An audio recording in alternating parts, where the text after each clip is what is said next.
வணக்கம் மக்களே. எந்த நேரமும் இடிஞ்சு விழுந்துருவேன் அப்படின்னு மக்களை அச்சுறுத்திட்டு இருந்த சித்த மருத்துவமனையோட மேற்கூரை இன்னைக்கு இடிஞ்சு விழுந்திருக்கு.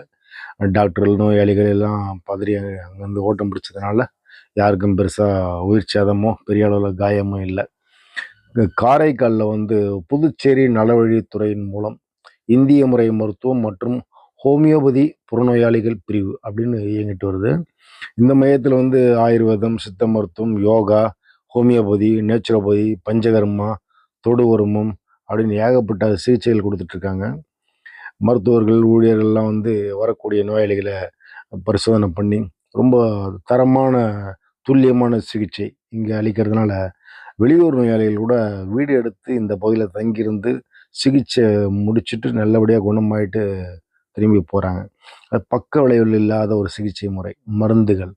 இந்த காரணத்தால் இந்த மையத்துக்கு தினசரி காரைக்கால், அப்புறம் சுற்று வட்டாரத்தில் இருக்கக்கூடிய நாகப்பட்டினம், திருவாரூர், மயிலாடுதுறை இந்த மாதிரி இடங்கள்லேருந்து, மாவட்டங்கள்லேருந்து தினமும் ஒரு 300லேருந்து 500க்கும் மேற்பட்ட நோயாளிகள் போகிறாங்க. புதுச்சேரி வெளியூரில் இந்த பிரிவுகளுக்காக 50 படுக்கைகள் கொண்ட மருத்துவமனையை கட்டிருக்காங்க. அங்கே முழுமையான வசதிகளோட எல்லா சேவையும், மருத்துவ சேவை கொடுக்கப்பட்டு வருது.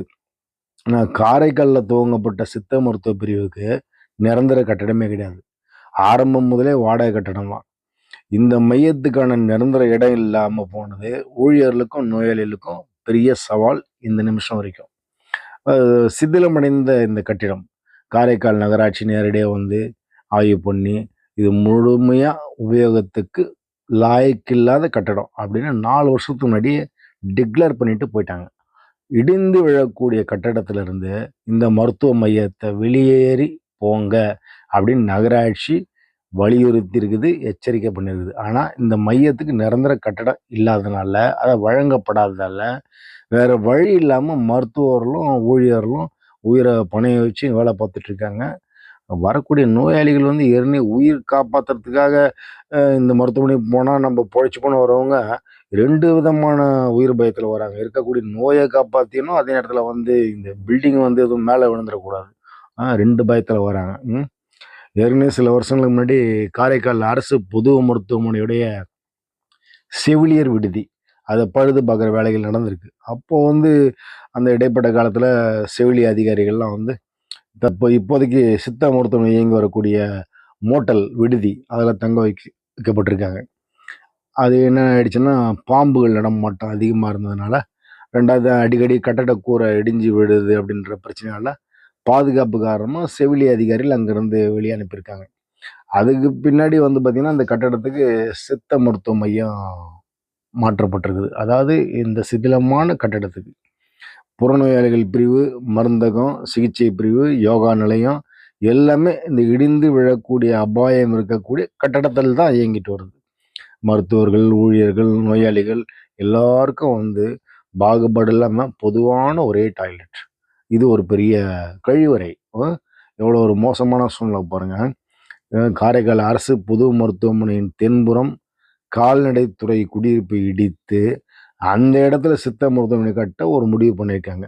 அந்த முடிவு என்ன காரணத்தால் தெரியல, தள்ளி போயிட்டே இருக்குது. நோயாளிகள் அதை ரெடி பண்ணி கொடுத்தா விட அங்கே போய் நிம்மதியாக இருப்பாங்க. 2-3 வாரத்துக்கு முன்னாடி மாவட்ட ஆட்சியர் அந்த கட்டடத்தை ஆய்வு பண்ணி விசாரணை நடத்தி இந்த மையம் வேறு இடத்துல இயங்குறதுக்கு நடவடிக்கை எடுக்கிறோம் அப்படின்னு சொல்லி உறுதி கொடுத்துட்டு போயிருக்காரு. பொதுப்பணித்துறை கட்டடம் ஒன்று இருக்குது, அது இந்த மையம் அங்கே மாற்றி அந்த பொதுப்பணித்துறை கட்டடத்தில் இயங்கும் அப்படின்ற மாதிரி அங்கே அப்போதைக்கு பேசிக்கிட்டாங்க. நேற்று காலையிலேயே அந்த புறநோயாளிகள் பிரிவுக்கு நேராக 2ஆம் தளத்தில் தண்ணீர் டேங்க் வச்சுருப்பாங்க, அங்கே மேல் கூரை, அந்த படிக்கட்டு சடன்னு இடிஞ்சு கீழே விழுந்திருக்கு.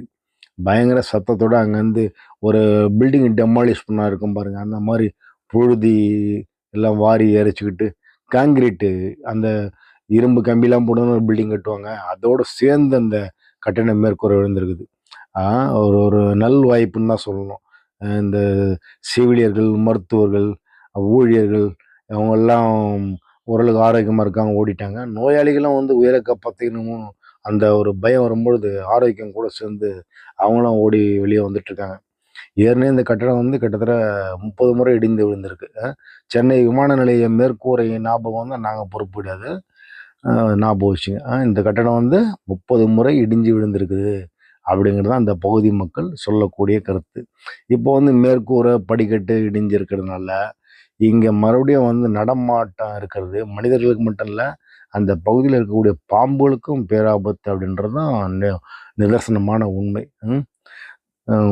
காரைக்கால் இந்த மக்களின் நலன் கருதியும் வரக்கூடிய நோயாளிகளின் நலன் கருதியும் இந்த தொகுப்பை உங்களுக்கு வழங்கி கொண்டிருப்போர் தம்பி மாரிமுத்து. நன்றி மக்களே. வேறொரு செய்தி தொகுப்பில் உங்களை சந்திக்கிறோம்.